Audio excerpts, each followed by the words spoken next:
Olá, boa tarde. Muito boa tarde. Conscientes da crise, os assalariados, na maioria, vão usar o 13º para pagar dívidas. É o que indica uma pesquisa da Associação Nacional dos Executivos de Finanças, Administração e Contabilidade. A capital gaúcha mostra que alguns também planejam os gastos do próximo ano. Mais de 1.000 consumidores de todo o país participaram da pesquisa. 74% deles apontaram o 13º como a saída para o endividamento. Segundo a pesquisa, 83% das dívidas que devem ser pagas com o 13º estão relacionadas ao cartão de crédito e ao cheque especial. O estudo também mostrou que, em relação ao ano passado, o número de consumidores que opta por utilizar o salário extra para colocar as contas em dia cresceu 8,2%. Para a associação responsável pelo estudo, os números representam uma elevação no endividamento do consumidor. Segundo este especialista, os motivos seriam a crise na economia, a inflação mais alta e a elevação das taxas de juro.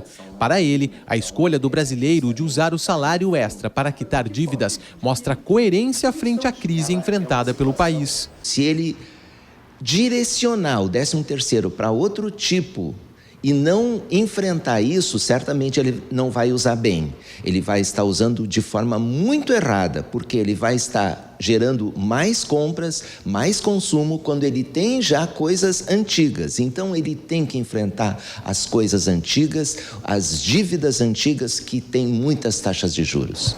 Mas em Porto Alegre, o comportamento do consumidor é outro. Na capital dos gaúchos, a maioria dos entrevistados deve destinar o 10º para contas futuras, que na pesquisa aparecem como a segunda opção para o salário. Colégio, faculdade. 15 anos da minha filha, enfim, isso aí. Já são dívidas? Não chega a ser dívidas, foram algumas contas que eu tive, né? E nessa crise, a pior situação mesmo é daqueles que nem planejaram, porque... Nem sei se eu vou receber, eu sou do estado. Sabe aquelas informações pessoais que muitas lojas solicitam quando você está finalizando uma compra? Segundo o Código de Defesa do Consumidor, esses dados devem ser protegidos, não podem ser repassados a terceiros. E a exigência dessas informações nas compras à vista é considerada uma prática abusiva. Ninguém gosta de fazer uma compra e, na hora de pagar, ter que informar tantos dados pessoais. Acho que eles deveriam deixar a critério da pessoa, se ela tem ou não tem interesse, porque eles vão forçando, né, o cadastramento do cliente. Eu sou contra, porque a gente se expõe muito, né? E depois tu perde um pouco o controle, tu não sabe para quem que esses dados estão indo. Não tem necessidade de toda essa burocracia por causa de uma loja, né? Mas o preenchimento do cadastro é cada vez mais comum, até mesmo em compras à vista. A ficha serve para confirmar a titularidade e a condição de crédito. No entanto, o cliente não é obrigado a fornecer informações. O cliente é convidado a fornecer os dados. Se por opção dele ele decidir que naturalmente não vai acontecer. Principalmente agora com essa crise, as lojas estão procurando conversar mais com os clientes, oferecer os produtos que estão chegando. Então esse cadastro, nesse momento, é melhor ainda, que facilita essa comunicação direta com o cliente. Através dos cadastros, o comércio arquiva grande quantidade de dados dos clientes. E algumas vezes há denúncias de venda dessas informações para outras empresas. Não raro, compramos algo em uma loja e em pouco tempo recebemos e-mails e mensagens de outros estabelecimentos comerciais. Os dados do cliente devem ser protegidos e a venda de informações é proibida. O que a lei permite? Que as empresas troquem informações entre si, mas justamente para ter a informação pessoal daquele consumidor. Quando uma loja capta os dados de um cliente, ela fica responsável por aquelas informações. Isso é muito sério. Não pode divulgar, não pode vender, não pode ter ninguém mais poderá ter acesso a não ser aquela entidade, aquela loja que o cliente se prontificou a fornecer a informação. De acordo com o Código de Defesa do Consumidor, a abertura de ficha com registros dos dados pessoais deve ser comunicada por escrito, quando não solicitada pelo cliente. Por isso, é preciso ficar atento. Pagamentos à vista, o consumidor que não queira fornecer os seus dados, ele tem todo o direito de dizer que não vai fornecer. Caso seja negada a venda pelo fornecedor, aí nós pedimos, inclusive, que o consumidor entre em contato com o PROCON e nos denuncie essa situação para que nós possamos tomar as medidas cabíveis. Teve início ontem em Porto Alegre uma série de workshops gratuitos dirigidos a empresas que querem capacitar suas equipes no atendimento ao público LGBT. A qualificação é um dos focos centrais do programa Porto Alegre LGBT, lançado no final de setembro, quando a Embratur reconheceu a capital gaúcha como o 7º destino turístico gay-friendly do país. O poder de consumo da população gay está despertando o interesse do setor de turismo de Porto Alegre. Empresários do comércio e de serviços buscaram esse curso promovido pela Secretaria Municipal de Turismo para melhor atender esse público, que representa hoje um forte segmento econômico. A gente quer trabalhar exatamente isso, né? Para poder receber bem este público, nós temos que expandir, sensibilizar, que a cidade inteira possa atender esse público e a todo turista de uma maneira natural e acolhedora. Esse é o nosso objetivo. Andresa tem uma empresa de eventos voltada para casamento entre pessoas do mesmo sexo e quer aprimorar o serviço. É um público que procura ser bem atendido, é um público que não tem problema nenhum em pagar pelos serviços, em consumir, enfim, mas é um público que exige muita atenção nos detalhes, né? A rede hoteleira da capital também está se qualificando para esse perfil de hóspedes. No check-in, geralmente, quando a gente vê que a reserva é duas pessoas do mesmo gênero, a gente pergunta, a reserva está correta? Eles confirmam, fica tudo certo, não tem problema nenhum em relação a isso. Não tivemos, e a gente sempre recebe assim com muita tranquilidade. Eles são umas pessoas bem tranquilas e temos bastante, a gente está tendo bastante a procura em relação a isso. Para os turistas homossexuais que procuram diversão noturna em Porto Alegre, opções não faltam. Na capital gaúcha, existem pelo menos 20 bares voltados para o público gay. E a maioria está aqui, no bairro Cidade Baixa. Este bar, na Rua da República, há 10 anos é o ponto de encontro de amigos e casais. A gente dá atenção, carinho, né? Que todo mundo precisa disso. E pela discriminação que existe ultimamente, sabe? O pessoal se sente muito retraído e constrangido em outros locais. E aqui a gente recebe eles com todo afeto e carinho, né? Quem curte a noite também sente falta de atividades diurnas para gays. Que falta ainda um espaço que ele possa interagir durante o dia, que ele possa ser ele em qualquer momento do dia, não nessa coisa meio noturna, na mesa de bar, na cerveja. Acho que ainda falta bastante coisa. Esses dois exemplos, de um café, de uma livraria. Mas em uma coisa todos concordam. A cidade que bem acolhe é aquela que respeita a diversidade. Que trata todos igualmente. Que não tenha nenhuma diferença. O sol predomina na maior parte do estado nesta quinta-feira. Porto Alegre tem uma tarde quente e com poucas nuvens. Faz 29 graus. Em Novo Hamburgo, os termômetros atingem a casa dos 30. Variação de nuvens no litoral norte. A máxima chega aos 25 graus em Tramandaí. Casamento coletivo. O Palácio da Justiça, na capital, celebra hoje, às 4 da tarde, a união civil de 19 casais. E em Caxias do Sul, mais de 200 casais estão inscritos para participar de um casamento comunitário no próximo dia 21 de novembro. Com essa quantidade de inscritos, foi necessário mobilizar doações de trajes para os casais sem condições financeiras. Os detalhes da reportagem da TV Caxias. Adriane e Sandro estão juntos há 4 anos. Ambos têm filhos e já passaram por muitas dificuldades juntos. No início, ela tentou fugir do seu destino, mas Sandro nunca desistiu e permaneceu ao seu lado, mesmo após um acidente grave em que ela sofreu. É só para consolidar, participar para as pessoas que já nos conhecem, que é possível acreditar no amor e que desde que a gente permita que haja as transformações necessárias. Agora eles têm a oportunidade de confirmar esse amor. Eles são um entre os 210 casais que participarão do casamento comunitário no próximo dia 21 de novembro. Como eu disse que eu nunca casei, né? E agora eu vou casar. Realização de um sonho dos dois. Dos dois. Os casais devem passar pela habilitação antes da cerimônia. Reunidos, eles se mantêm atentos às regras e conselhos da coordenadora. Em 10 anos de casamento comunitário, Janete tem histórias fantásticas para contar. Uma noiva que entrou em parto no dia do casamento né? A gente chamou a ambulância, ela casou, estourou a bolsa, casou e deu capa do jornal, que nem disse. Uma noiva que está bem grávida, que está até nas fotos aí, ela saiu daí, foi para o hospital, ganhou nenê. E acontecem muitas histórias lindas, muitas. A gente não imagina o quanto é importante para eles isso. Todos os anos, o número de casais cresce e, com isso, a demanda de trajes também deve crescer. A partir desta edição, os organizadores pedem doações da comunidade caxiense. Cerca de 80 casais ainda aguardam por doações de trajes. Podem ser doados vestidos, ternos, camisas, sapatos, gravatas, buquês, acessórios, enfim, tudo que noivas e noivos possam usar nesta data tão especial. Muitas doações já estão chegando ao restaurante comunitário, onde estão concentrados os trajes. O maior problema encontrado pelos casais é na hora de provar as roupas. Muitas peças não são utilizadas por ser muito grandes ou pequenas. A maioria passa por ajustes.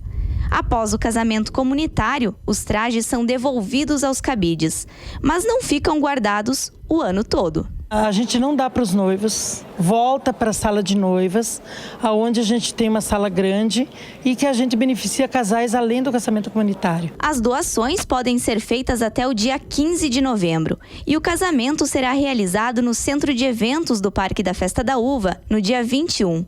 A expectativa este ano é reunir 3.000 pessoas. Casamento ou união estável? O que é mais conveniente para os casais? Tema de hoje no quadro Direito de Família com o advogado Fernando Malheiros. Boa tarde, Fernando. Boa tarde.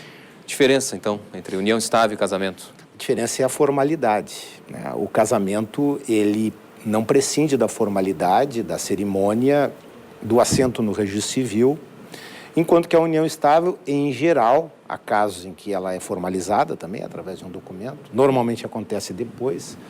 A união estável, em geral, ela se constitui a partir dos fatos.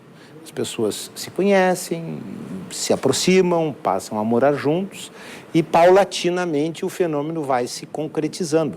Vai criando sedimentos até que nós temos, efetivamente, a modelagem de uma família, inclusive com filhos, com todas as suas características. Então, o casamento, como uma instituição não somente jurídica, mas também sacral, ela tem sido utilizada para aqueles casais que gostam do rito de passagem, que querem fazer uma cerimônia, né, que querem fazer, diríamos assim, uma satisfação para a sociedade, para a família, enfim. Agora, sob o ponto de vista de efeitos jurídicos, né, e aí aquela pergunta de qual dos dois é mais conveniente, né, sob o ponto de vista de efeitos jurídicos, eles são muito semelhantes. Ambos, nos termos da Constituição Federal e da lei civil, são mecanismos de formação da família. Ambos se pode deliberar acerca de qual regime patrimonial de bens. Em ambos, caso não haja essa deliberação, aplica-se o regime da comunhão parcial. Em ambos, há o dever de assistência. Em ambos, os filhos nascidos desse relacionamento têm os mesmos direitos, né? Há uma pequena diferença na questão do direito sucessório entre cônjuges e entre pessoas que estão mantidas em união estável, mas seria uma situação bastante mais complexa e que também não tem grande relevância social.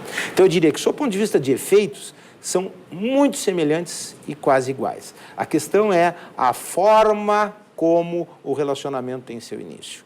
Num deles é presidido pela informalidade e no outro fenômeno, no casamento, é presidido pela formalidade. De certa forma, o casamento é um contrato. Tem Nos um contrato, dois casos, os dois podem ter um contrato. O que acontece é que, no caso do casamento, esse contrato é escrito, existe, inclusive, uma teoria contratualista sobre o tema, e há mais do que um contrato, né? Há o reconhecimento institucional através de um assento no registro civil. Tá? Vamos imaginar um exemplo. Tá? Um determinado cidadão falece e a esposa vai postular a pensão por morte. Tá? Se o casamento aconteceu e há um assento no registro civil, ela vai no Instituto de Previdência, apresenta aquela certidão e ninguém vai duvidar de que ela era esposa do falecido. Sim. No caso da união estável, pode acontecer dúvidas. Os institutos de previdência, inclusive, pedem uma série de provas de convivência, de relacionamento, né? E, eventualmente, se o instituto não se convencer, né, haverá necessidade de um processo judicial. De modo que há uma distinção com relação ao reconhecimento dos efeitos bastante significativa. A união estável é predominantemente informal e o casamento é formal. E há muitos casos, que nós também conhecemos, quando o relacionamento do casal começa com uma união estável, mas depois se converte em casamento. E de que forma pode ser realizado isso, Ed? Tranquilo? Não há problema nenhum. As pessoas que têm uma união estável podem converter em casamento com um rito normal, através da habilitação do casamento e da contração das núpcias no registro civil, junto ao juiz de paz, como a lei determina. Há, inclusive, legislação a respeito da conversão do casamento religioso. Essa é uma reminiscência lá com a época do Império, em que as relações de família eram reguladas pela religião, da conversão do casamento religioso em casamento civil, aliás, um instituto muito pouco utilizado. Bom, os contratos, falando sobre a questão dos contratos da união estável, o que dá mais para destacar? Olha, tanto no casamento como na união estável, se pode estabelecer uma série de normas de natureza patrimonial. Evidentemente, como todo contrato, só se pode dispor matéria disponível. Eu vou dispor questões patrimoniais, talvez algumas disposições assistenciais. Se pode dizer como será o regime de bens, se vai haver uma comunhão total, uma comunhão parcial, uma separação total. Se pode estabelecer cláusulas para fins de dissolução, indenizações, seguros. Se pode estabelecer, até parte da jurisprudência admite, questões assistenciais, quem vai ajudar quem em caso de dissolução. Se pode estabelecer, inclusive, o período a partir do qual aquele contrato vai passar a vigorar. Por exemplo, uma união estável já longeva, de 5, 10, 20 anos, num determinado momento o casal decide fazer um contrato. E esse contrato vale daqui para frente ou também vale daqui para trás? Se pode dizer isso no contrato, né? E a jurisprudência tem admitido esse tipo de deliberação. Tá certo. Fernando Malheiros Filho, advogado, novamente aqui nos dando explicações a respeito da questão do direito de família. Obrigado. Estou à disposição. Um abraço. Obrigado, abraço. O dia vai ser de sol entre nuvens em Caxias do Sul, na Serra Gaúcha. A mínima foi de 17 graus e à tarde os termômetros marcam 27. Já em Passo Fundo, a tarde vai ser ensolarada. A máxima chega aos 28. Quinta-feira de temperaturas altas no noroeste. Faz 31 graus em Ijuí.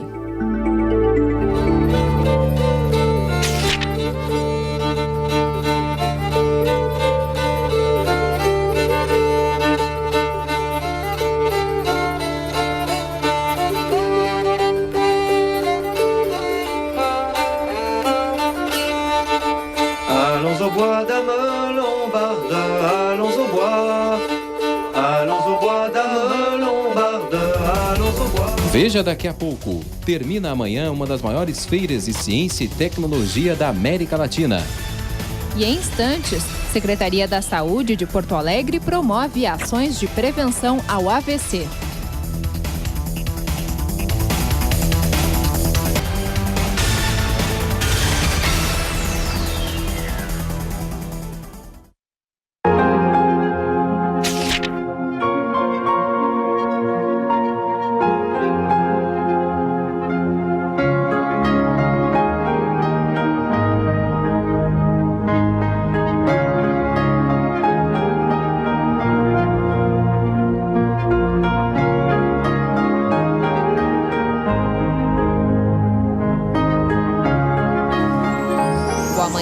De Santa Cruz do Sul teve temperatura de 18 graus.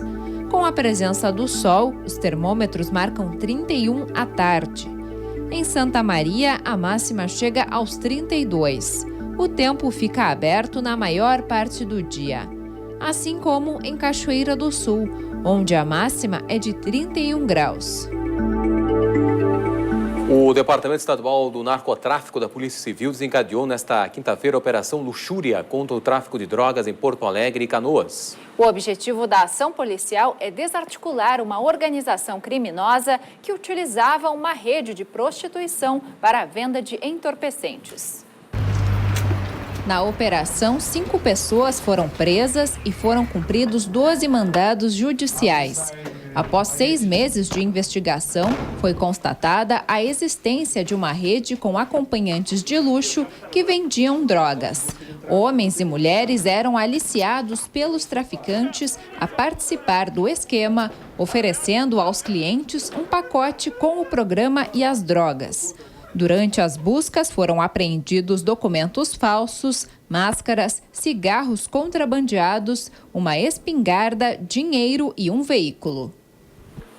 E agentes do Grupo de Ações Especiais da SUSEP realizam operação na penitenciária de alta segurança de Charqueadas nesta quinta-feira. O objetivo é buscar provas e materiais que indicam comunicação entre detentos da PASC com apenados de outras instituições. A ação foi desencadeada pelo setor de inteligência da SUSEP após a investigação.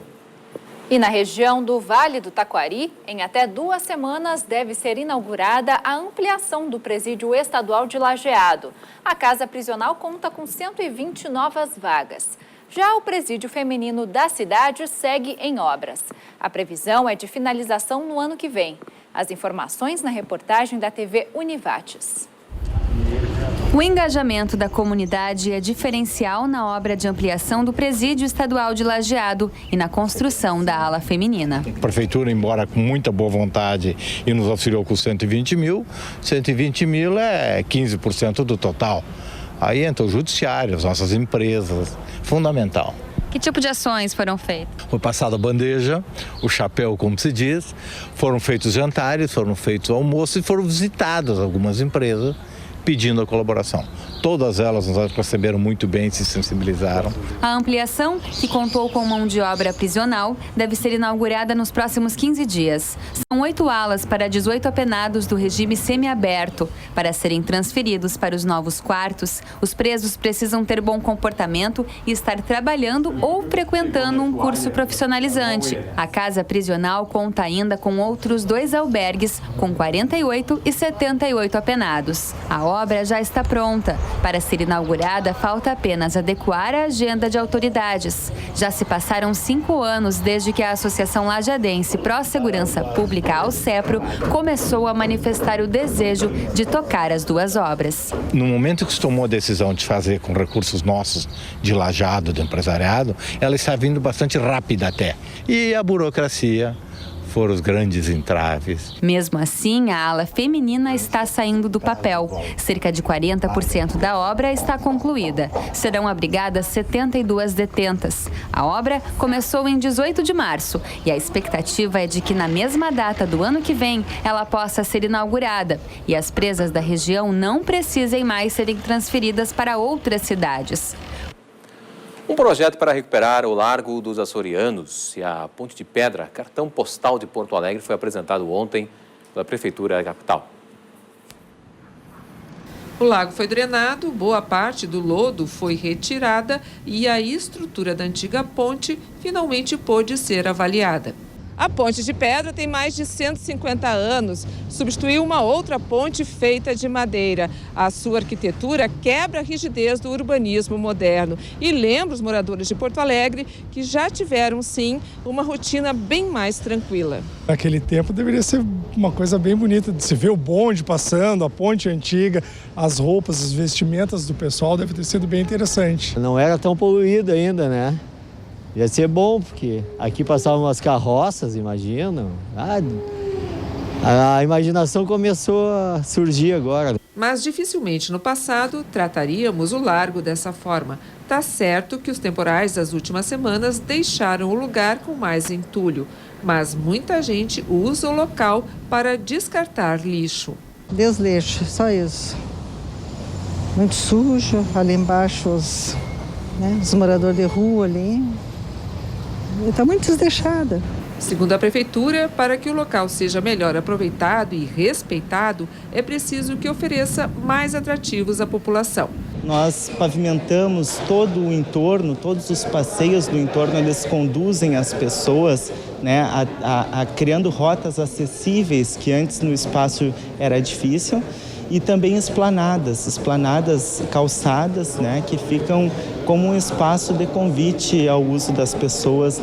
Os recursos para a realização da obra, orçado em R$2,5 milhões, devem sair do Fundo Municipal do Meio Ambiente. Se nós fizermos a licitação em fins de dezembro, início de janeiro, e não houver reclamações com relação à licitação, que muitas vezes ocorrem, nós esperamos começar essa obra em fevereiro ou março, e daí em diante ela leva 6 meses de obras.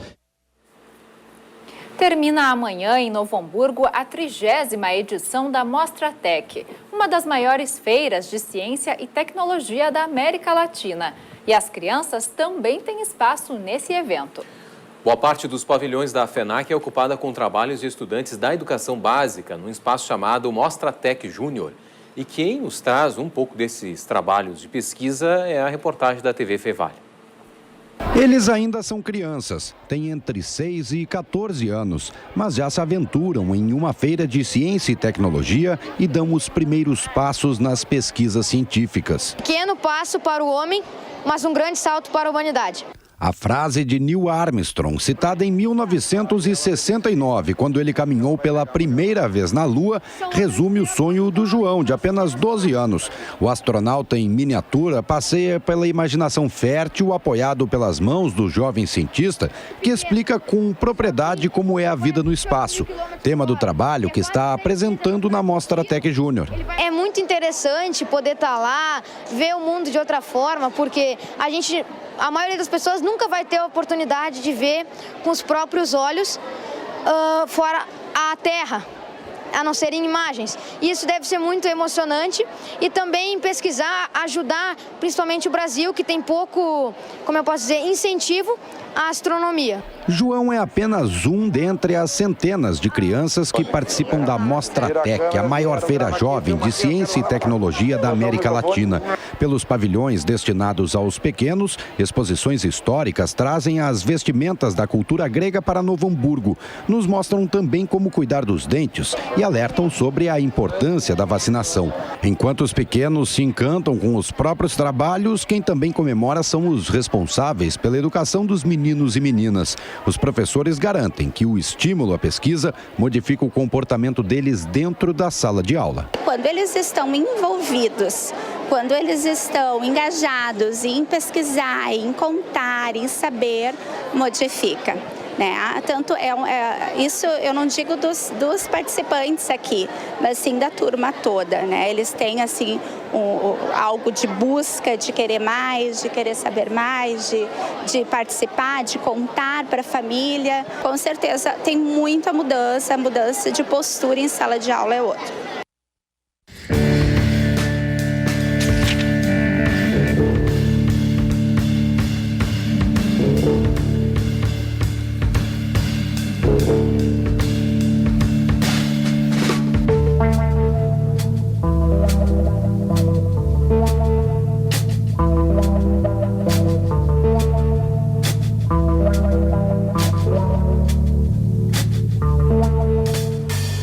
E vamos agora ao comentário de gastronomia com Danilo Ucha, jornalista e editor do blog Cordeiro e Vinho.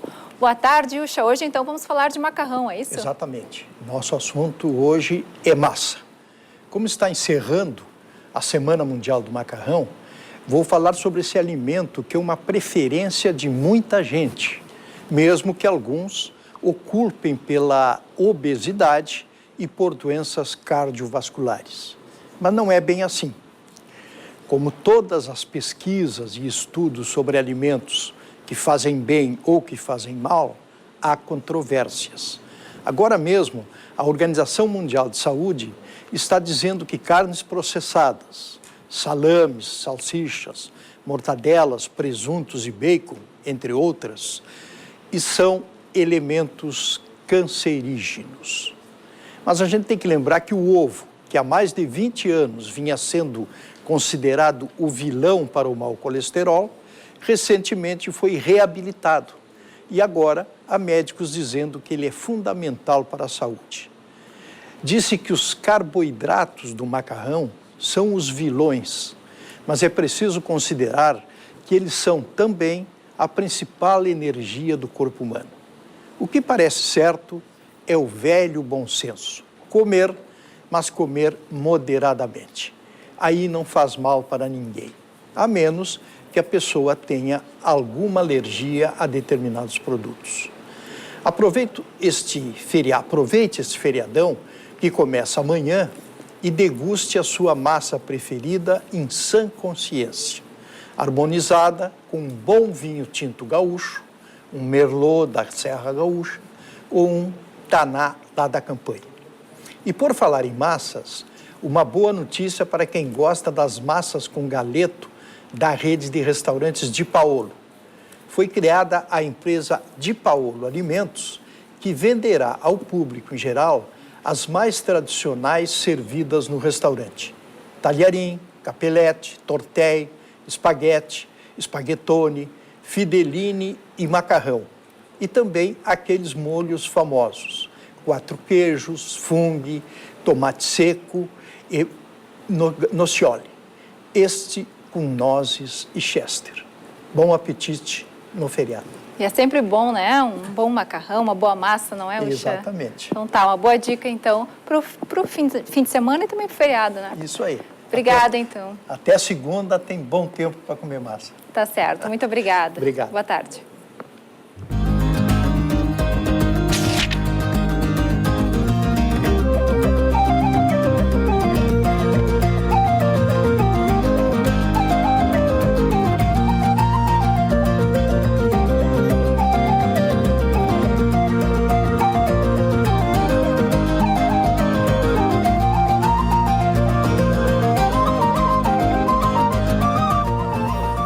O assunto agora é saúde.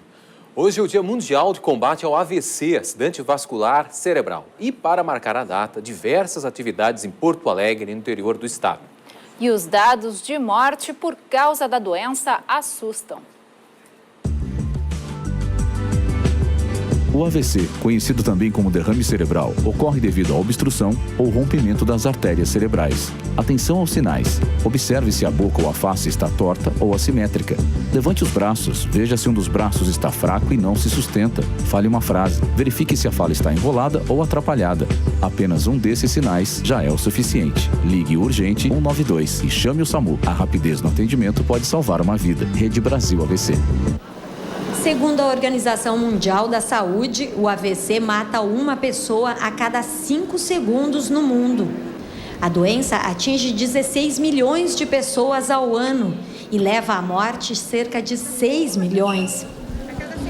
No Brasil, o AVC é a segunda maior causa de mortes. Embora tenha havido uma redução nos últimos 5 anos, a doença ainda atinge cerca de 400 mil pessoas e mata cerca de 150 mil brasileiros por ano. Na luta contra esta doença, a informação ainda é a arma principal. O AVC, 90% dos casos pode ser prevenido se o paciente reconhecer seus próprios fatores de risco e se tratar. E se o AVC acontecer, tem tratamento se ele chegar rápido no hospital preparado. No Dia Mundial de Combate ao AVC, a Secretaria da Saúde de Porto Alegre e a ONG Rede Brasil AVC desenvolvem uma ação de combate e prevenção. A atividade vai até às 3 da tarde. Pela manhã, uma longa fila se formou no estande que oferece testes de verificação de pressão, índice de massa corporal e avaliação de risco. Os técnicos em saúde ainda distribuem materiais informativos e dão orientações para uma vida mais saudável. Fazer tudo certo, como estão mandando, né? Comer mais verduras, né? Evitar muitas coisas, fazer exercício físico. Vou mudar. Em cada 10 casos de derrame cerebral, 6 ocorrem em mulheres. E, independente de gênero, 1 a cada 6 pessoas vai ter um AVC ao longo da vida. O principal fator de risco é a pressão alta e ela é mal controlada. Como o paciente não tem sintomas da pressão alta, não se dá conta que tem que tomar remédio. Quando dá um sintoma, é um sintoma muito grave, como um AVC. O Dia de Combate ao AVC também teve ação no Hospital Mãe de Deus. Palestras e avaliação de risco também estiveram à disposição dos pacientes na parte da manhã. A tarde vai ser abafada na região oeste. Em Uruguaiana, a máxima chega aos 33 graus. O sol aparece e há pouca nebulosidade. Assim como em São Borja, máxima de 33. A condição é semelhante em Alegrete. O céu tem poucas nuvens e os termômetros marcam 33 graus.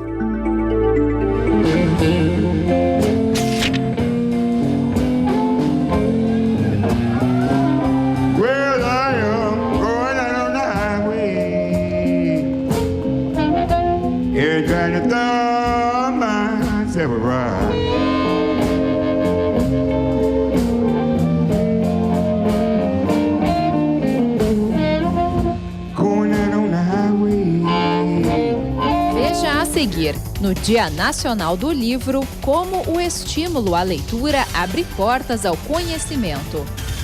E também, Praça da Alfândega está pronta para receber a Feira do Livro de Porto Alegre 2015.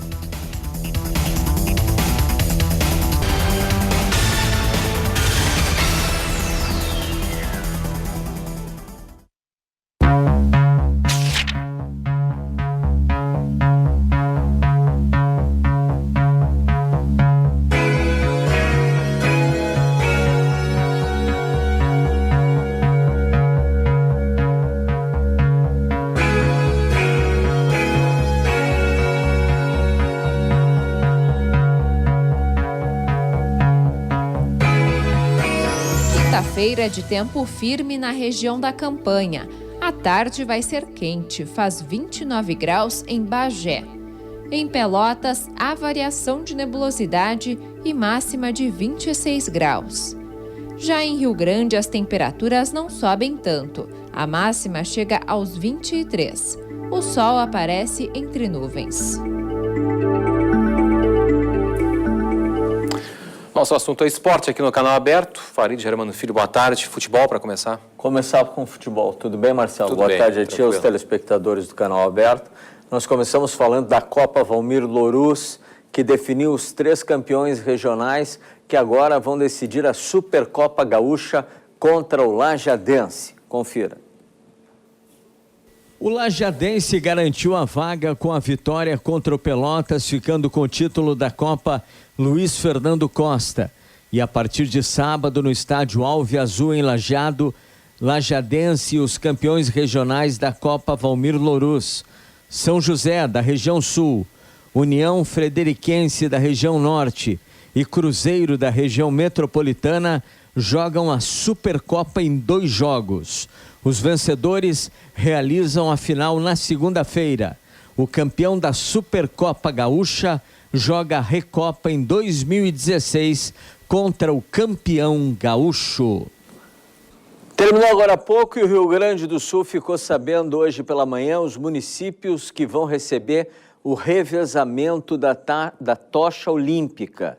No Brasil, são mais de 300 cidades. A cerimônia no Palácio Piratini contou com a presença do governador do estado e do ministro do Esporte, Jorge Hilton. Confira. Durante o evento foram divulgados os 20 municípios gaúchos que a partir de julho devem participar do revezamento da tocha olímpica, que permanece durante 6 dias no estado. Além destas cidades, outros 5 municípios foram escolhidos como cidades de celebração. É onde a tocha vai pernoitar após os eventos turísticos relacionados aos Jogos. São as cidades de Porto Alegre, Caxias do Sul, Santa Maria, Pelotas e Passo Fundo. Os Jogos Olímpicos começam no dia 5 de agosto, no Rio de Janeiro. E ele está chegando diretamente do Palácio Piratini e está aqui conosco no Canal Aberto. Com muito prazer, nós recebemos o presidente Carlos Cimino, que é presidente da Federação Gaúcha de Voleibol. Presidente, boa tarde, prazer em tê-lo aqui na TVA. Boa tarde, é uma satisfação, né, novamente nós nos encontrarmos aqui. Esse espaço que já está consagrado, né, na mídia, né, do Rio Grande do Sul como a propulsora aí do esporte considerado, entre aspas, amador, né? Sim. Que não o futebol, e a gente tem um prazer enorme de poder ocupar e trazer informações para o público. Seja muito bem-vindo. O senhor vai carregar a tocha, presidente?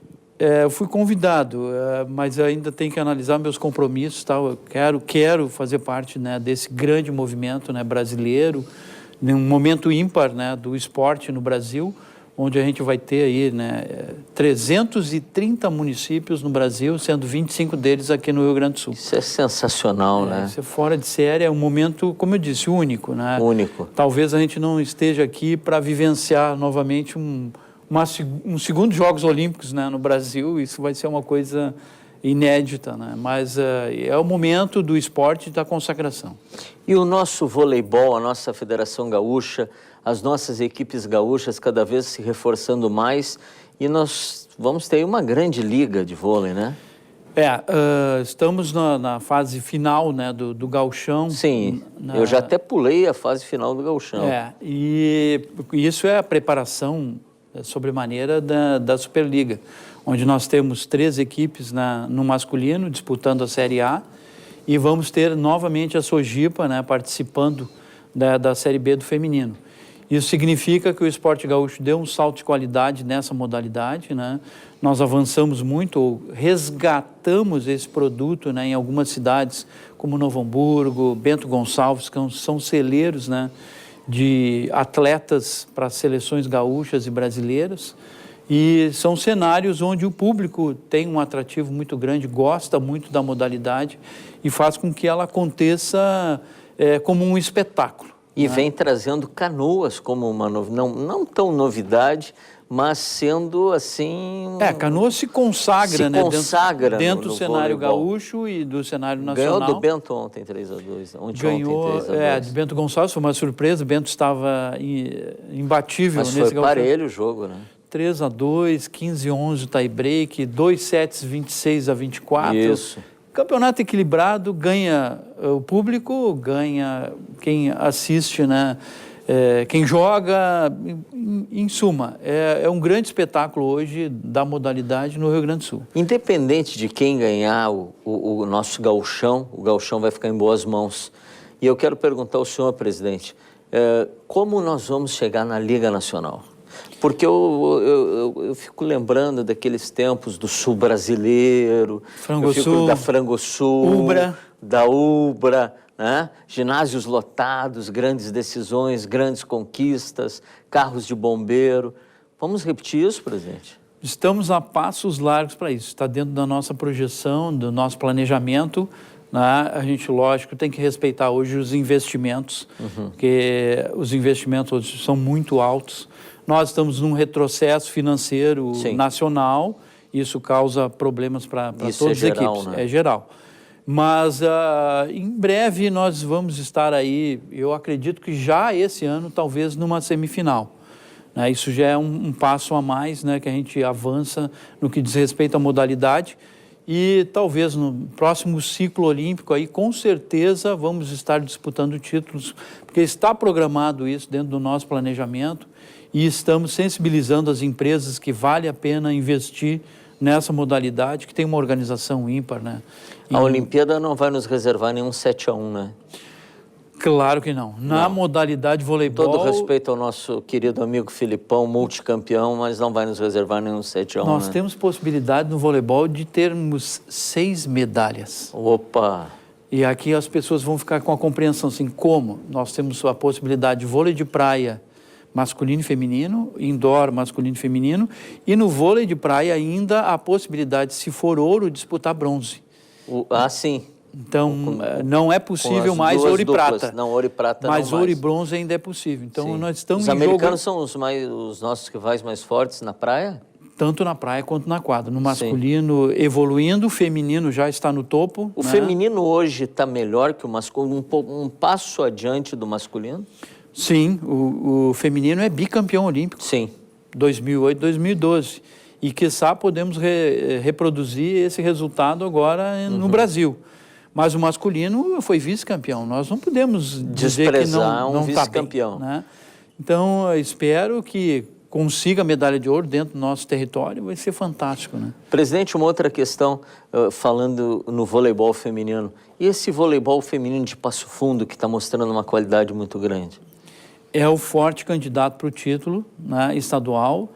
Deve investir, já estamos trabalhando também em termos de planejamento para que em 2017 já disputem a Superliga B, né, a passos largos. A prefeitura está fazendo um investimento e tal, e estamos buscando outras vertentes. Gramado está trabalhando com um projeto a nível de lei de incentivo federal e estadual, e em breve teremos grata surpresa transformando o esporte em atrativo de turismo também na cidade de Gramado. Presidente Carlos Cimino, Federação Gaúcha de Voleibol, muito obrigado pela presença. TVE sempre aberta, à disposição no canal aberto, aos sábados às 14h, o TVE Esportes, tratando 98% de todos os esportes e 2% até de futebol. Isso é bom. Muito obrigado pela sua presença. Futebol para nós é religião, não é esporte, né? E o primeiro esporte no Brasil em popularidade é o voleibol. Venham, nos prestigiem, porque tenham a certeza que vão ter um grande espetáculo. Obrigado, presidente, pela presença. Muito obrigado a todos.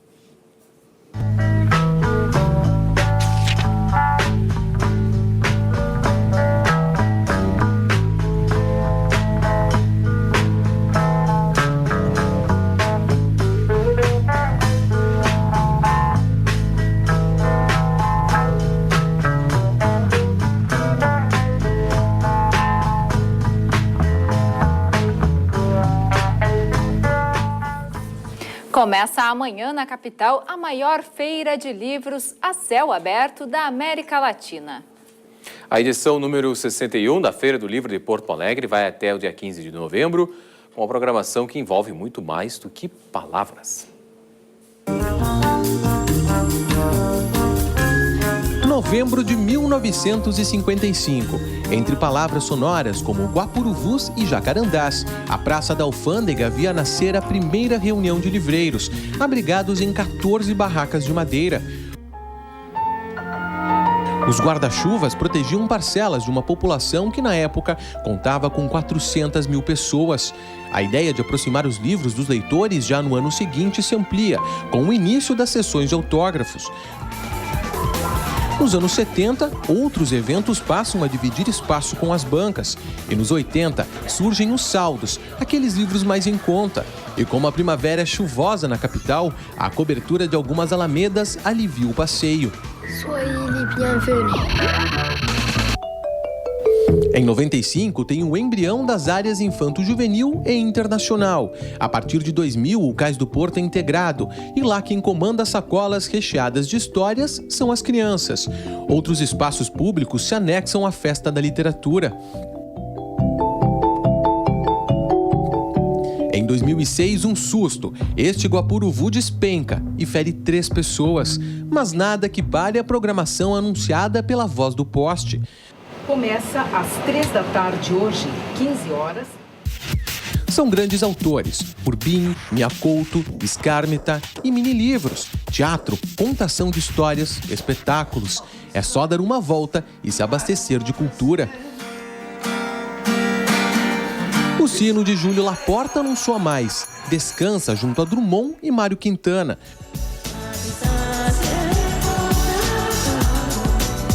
E que vem a feira, patrimônio imaterial da cidade de Porto Alegre.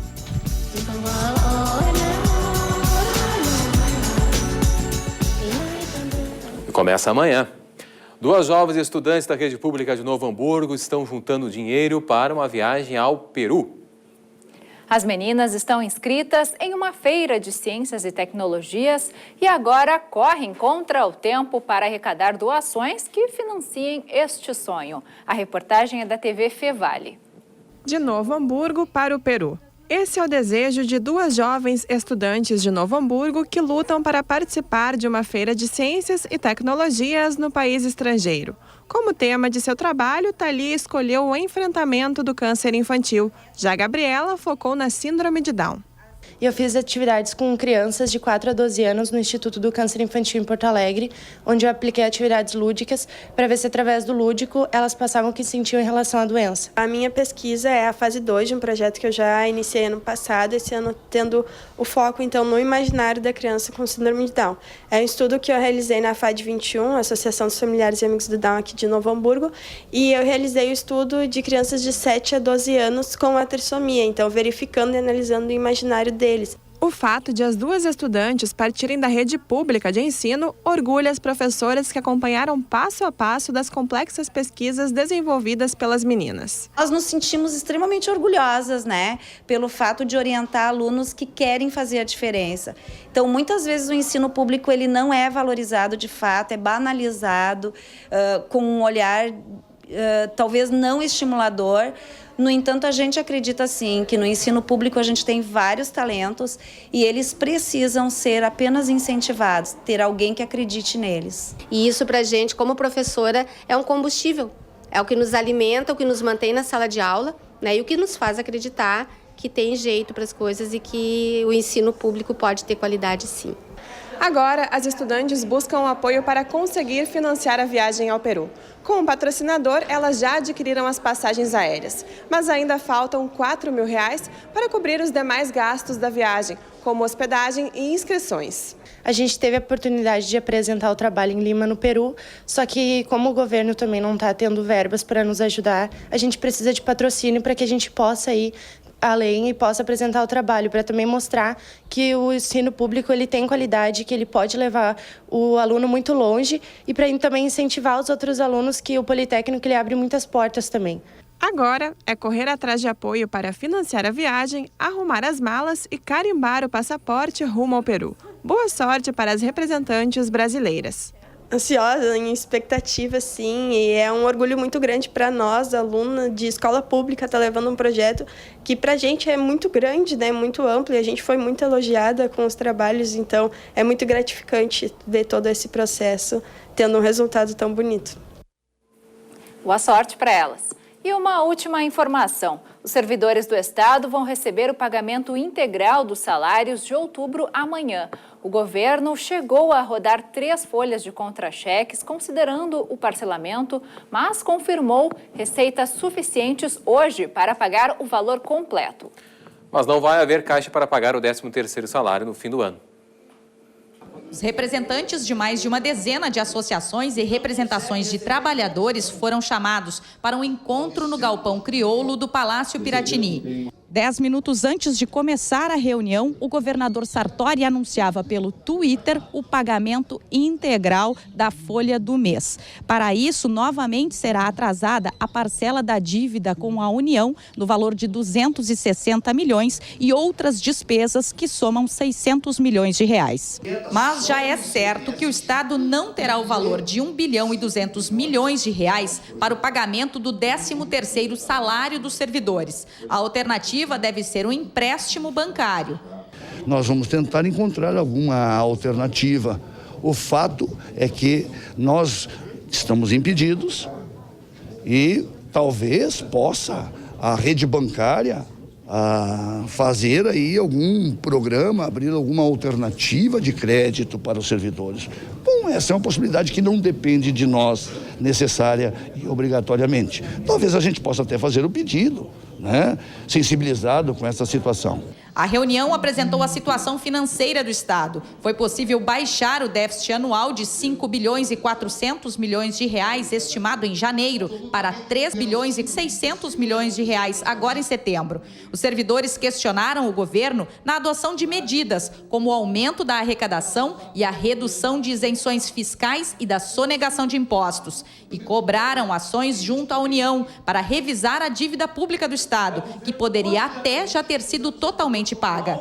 Nós temos um projeto que equacionaria a questão da dívida junto à União, assinado pelos 3 senadores gaúchos, em que dão por encerrada esta dívida e, pelo contrário, afirmam que nós temos um crédito de quase 6 bilhões de reais. O governo não moveu uma palha, embora seja do mesmo partido do presidente do Senado. Necessariamente vamos precisar de algumas soluções que vêm da esfera federal.